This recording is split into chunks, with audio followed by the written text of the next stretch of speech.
So this here is the Canon G9x Mark 1. It's a bit of an older camera, especially as tech goes. This was released in 2015.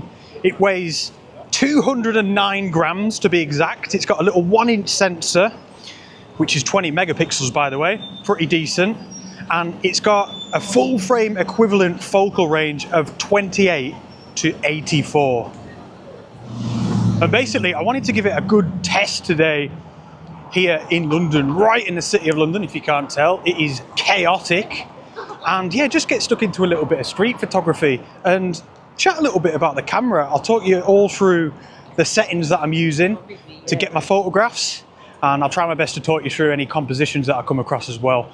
We're going to be starting here at a really cool location to begin with.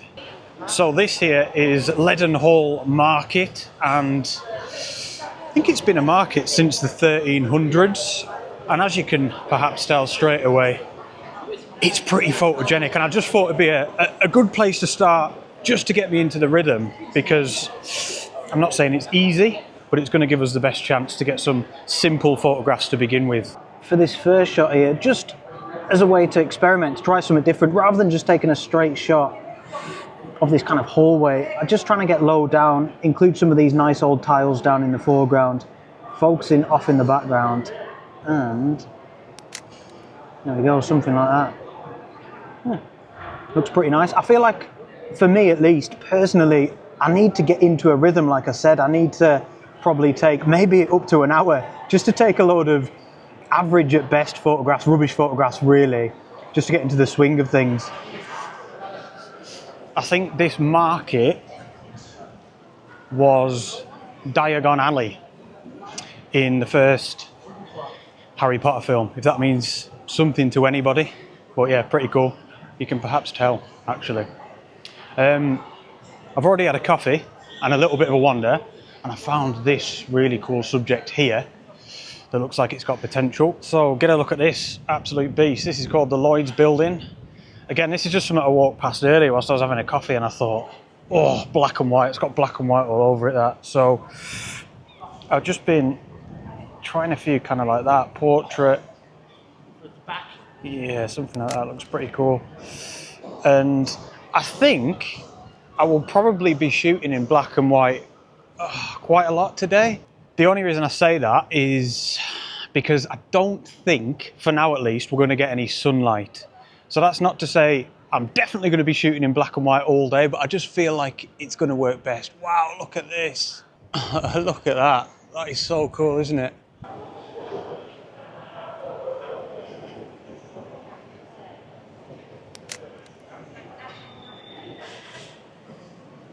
So as for the little Canon G9x itself, I think there's plenty of reasons why this would be a great street photography camera. I mean, firstly, obviously it's tiny, absolutely tiny. I mean, like, fits in the pocket. And I mean, like, a lot of cameras say that, don't they? But my phone's already in that pocket as well.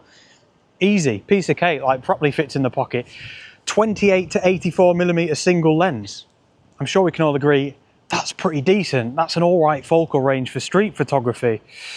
And you don't have to faff around with any other lenses or anything like that. But there are a few things that make me think this is actually a terrible camera for street photography. And this is where my settings come in. So I'm shooting in aperture priority mode, and then I've got this kind of control ring on the front here that changes my aperture, which I've custom set. You can have that change all sorts of things, like, well, whatever really. Your shutter speed, your exposure compensation, your focus, whatever.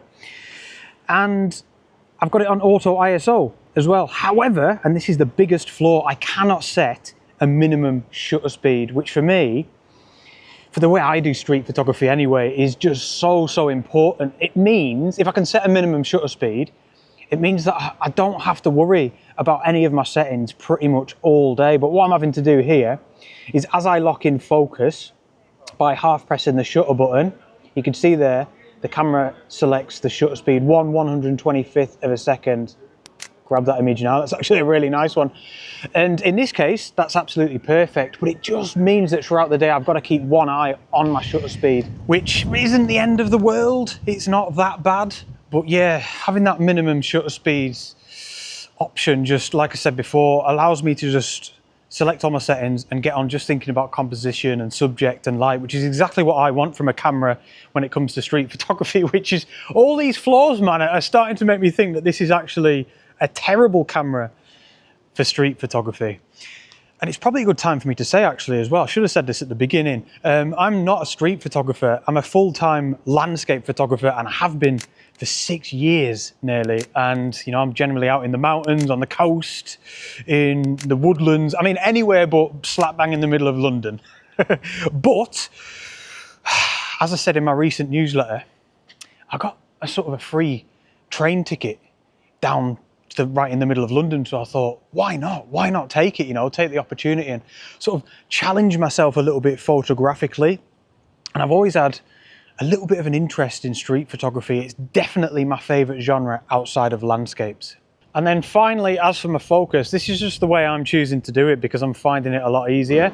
Everything is center weighted, so you can see the little kind of white square there right in the center of my screen. Wherever I have that square, that's where I'll focus. So it's single point, but I'm, you know, choosing to keep it in the center. So for example, if I wanted to focus on this big gate here on the left, I'd half press the shutter button and keep it half pressed, so the focus is locked in, so then I can kind of recompose.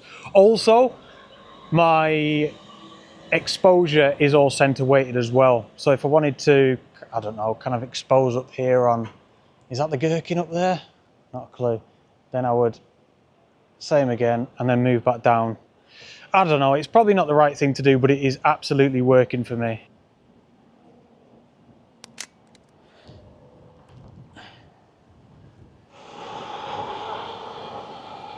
And that's it. So I'm just going to wander around a couple of areas that I've got earmarked. I've got a small itinerary. I've got about 6 or 7 hours. I'm already a bit behind because I'm just loving this. This is exactly the sort of thing that I wanted. It's probably more architectural at the minute rather than street, but that's fine. You know, I'm just going to go with the flow of whatever I fancy photographing, as you should, as you always should.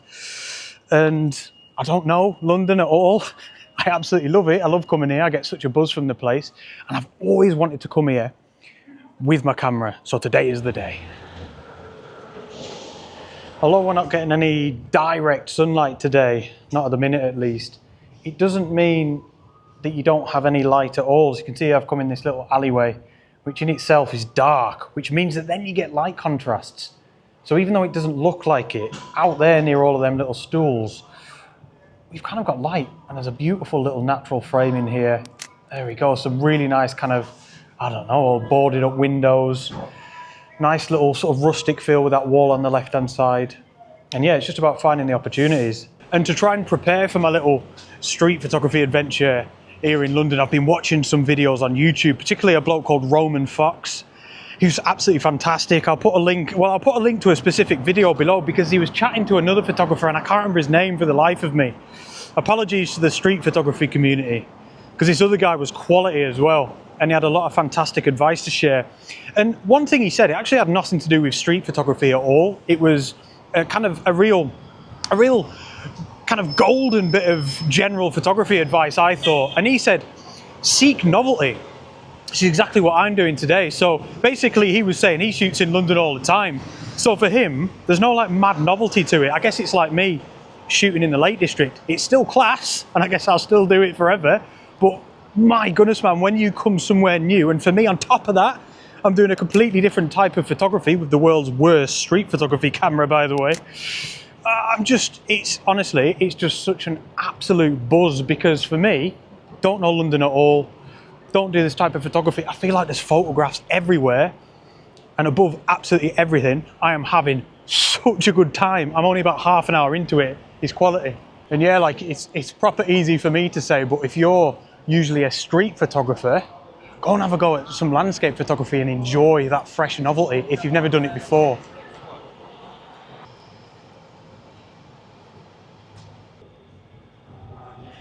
So I found this really cool little scene here. I've just stumbled across it and I wanted to show you, see the kind of little flashes of yellow, like there's a little yellow drain on the floor, kind of a yellow strip on the right hand side next to the doorway. I think the scene's nice, but I might just stand here for a while and hopefully just wait on somebody, maybe with a yellow jacket or something like that, walk through the scene, maybe through the doorway, or maybe that tiny little section on the far left on the other side of the street. I think it'll just help to elevate the composition a little bit from maybe just a nice scene to a little bit of a story, or just to give it a little bit more intrigue, you know.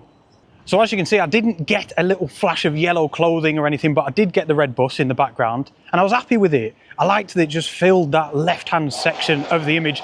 Perhaps not delighted with the fact it's got a Smurfs advert on it, but there you go. Way more than even landscape photography. You cannot have much control over what's going on here on the streets. Beggars cannot be choosers.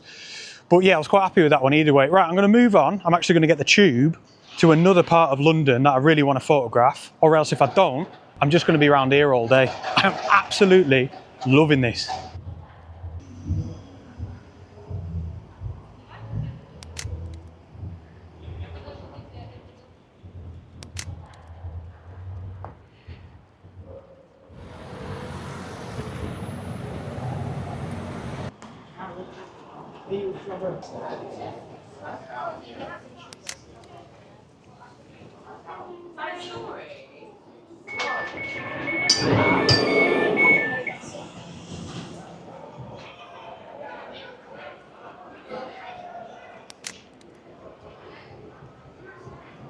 Right, yeah, so, oh man, Canary Wharf. This isn't what I thought it was. I think my knowledge of London is horrendous. I thought, where I was earlier, that's what I always thought Canary Wharf was, like with a gherkin and that is. I have no idea what this is, but the reason I've come here is because a while back I asked in my newsletter to use guys that know a little bit more about London, like where's nice to come and shoot based on what I'm looking for, which is kind of architectural, straight lines, a lot of nice kind of clean geometry, yeah. And I mean, this is looking ideal so far, but again, I don't know, man, it's just not what I thought it was at all.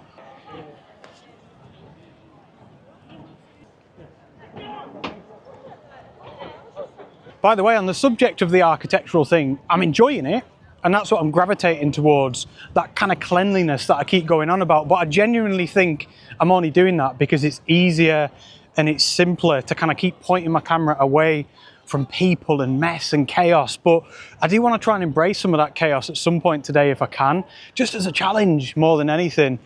And, you know, to me, that's a bit more street. I know we don't need to come up with a kind of hard and fast definition. It doesn't matter. At the end of the day, just go out and shoot whatever you want to shoot. But for me, I do want to challenge myself, maybe try and get some different subjects, some people in my photographs as well. By the way, a couple more things about the Canon as to why I actually think it's pretty rubbish for street photography.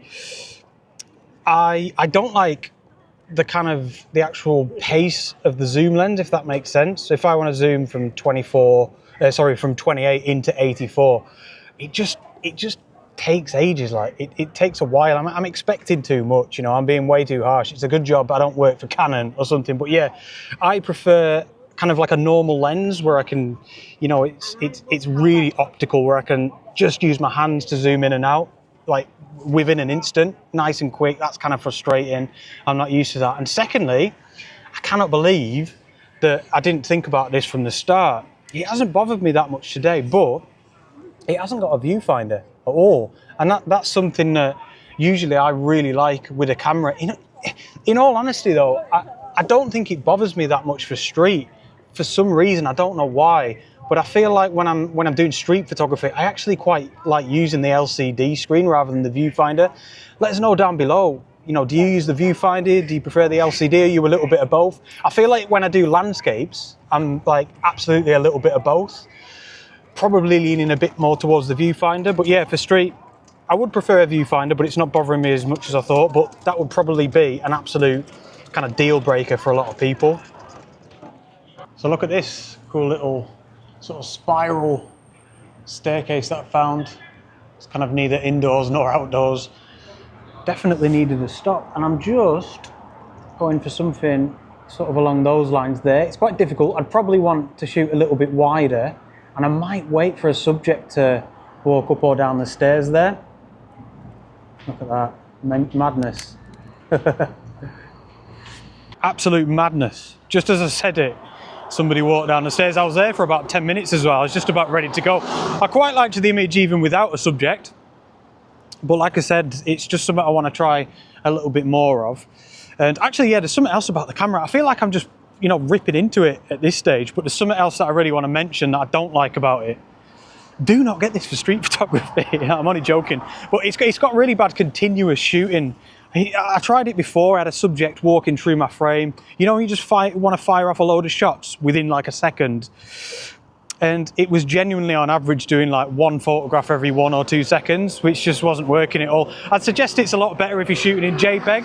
I don't know for sure, but I guess on the subject of gear, you know, I can talk about all these flaws with this camera all I want, but at the end of the day, it's just a little tool, you know, and any decent photographer is going to be able to work with a few limitations, a few quirks that any camera has got. Because at the end of the day, like I say, it's just a tool. It's there to do a job.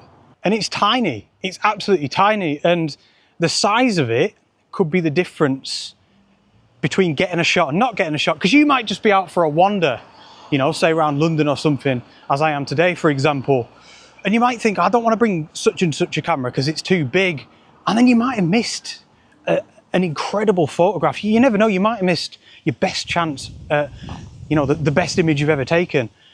But with a little camera like this, yes, it's got flaws, it's got limitations. Some things whilst you're using it are quite difficult, but you've got it. You know, it's just in your pocket. It's literally the size of your phone. I mean, look, anytime I make a video about a little camera, like a compact camera, I always get people in the comments saying about phones. And I get it. I think phone photography is fantastic. I've got a lot of respect for it. I think it's great that anybody is showing beginners that you can get good photographs just with little phones and stuff. It's great. But personally, I just prefer using like an actual camera with a shutter button. I don't know what it is. I've never been able to explain it. It's just a preference that I've got of using a proper camera and just leaving my phone in my pocket.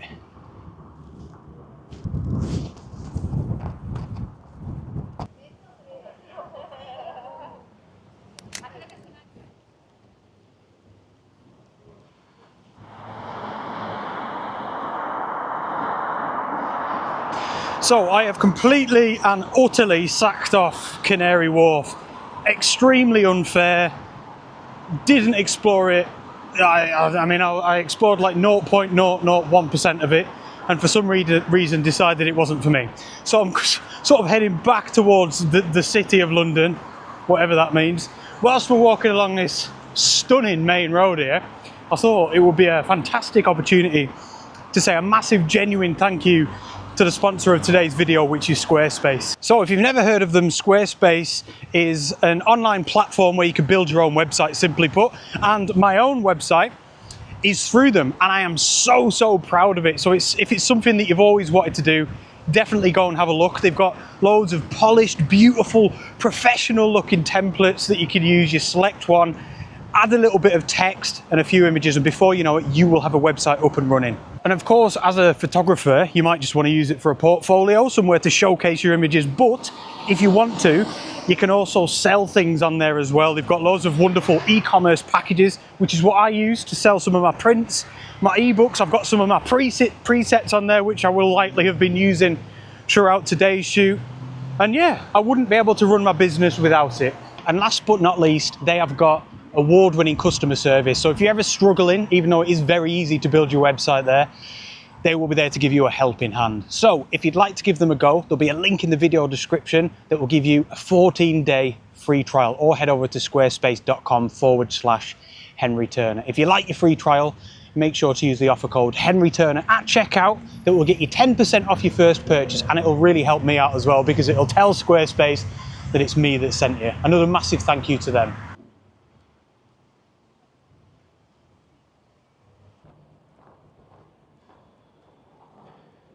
There we go, big tower bridge. What I actually want to do, I mean, I'm going to go across the bridge now. Obviously, I'll keep my eye out, see if there's any photographs and stuff. Wow, the old shard behind it as well, I've only just noticed that. Clueless. But I want to, yeah, get to the other side of the Thames and probably photograph it from over there. somewhere, you know, sort of looking back this way. Oh, the old Thames, mate. Flipping hell. It's so cool.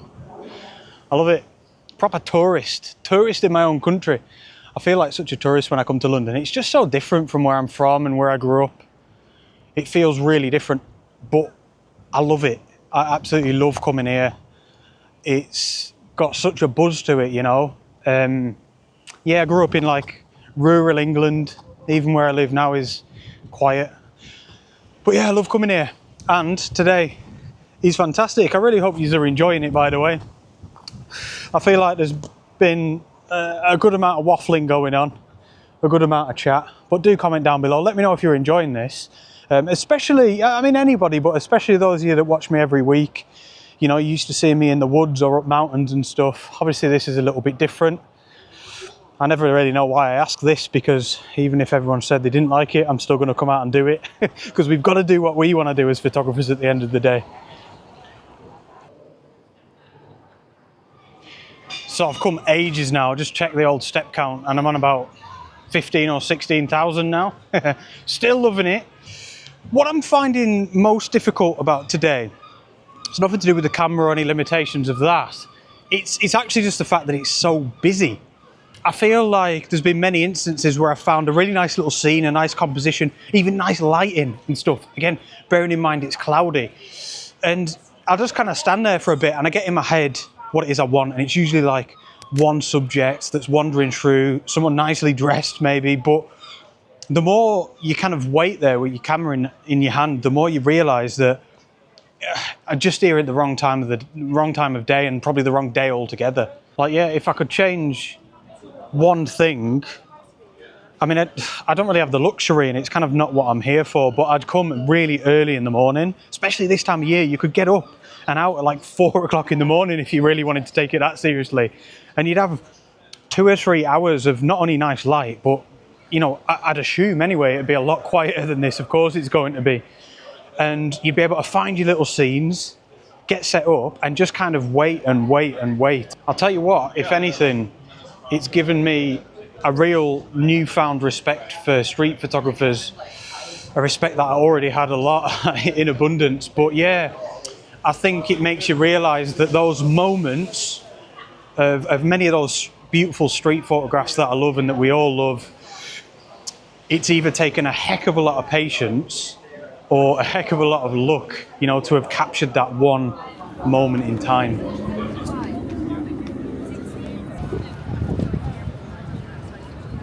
See, like here, look, again, perfect example.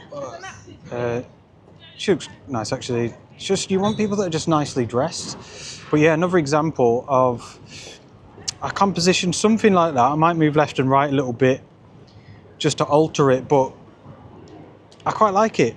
I think it looks nice. But what I think would make it is that kind of platform you can see just there, the big square on the sort of bottom right. Where the stairs kind of break. Yeah, if you just get a nice subject there, and I don't even know what I mean by that. Maybe, I don't know, just a bloke in a really nice suit, carrying a briefcase, something like that, you know, rather than somebody just in trackies and a footy shirt. I don't know, do you know what I mean? I just think it would make it. Or look at the colours. Again, we've got kind of like a bluey tone in the windows. We've got those yellow strips again. Yellow would look great. A nice bold colour, maybe someone dressed, you know, like a lady in a red jacket or something, I don't know. But again, yeah, he's quite nice. Bit of a gaffer. Yeah, you know, again, it's just a case of perhaps waiting and waiting for the moment. So I'm kind of back near where I started now, make sure I don't get run over here. And yeah, I'll tell you what, it's been quality. I don't know if I've got any decent photographs, but I'm just really happy with the way I've approached it. And like I mentioned a couple of times in this video, more than anything, I've just thoroughly enjoyed it. You know what I was talking about earlier about that novelty of doing something different, even like using a new camera in a new location and a different type of photography just to top it all off. It's been such a buzz. I tell you what, I really like street photography. I think it's quality, and I think it's a really good way to hone the craft of composition, you know, and the study of light and all of that sort of stuff is no different to landscape photography in that sense. But Anyway, thank you all so much for watching. I really appreciate it.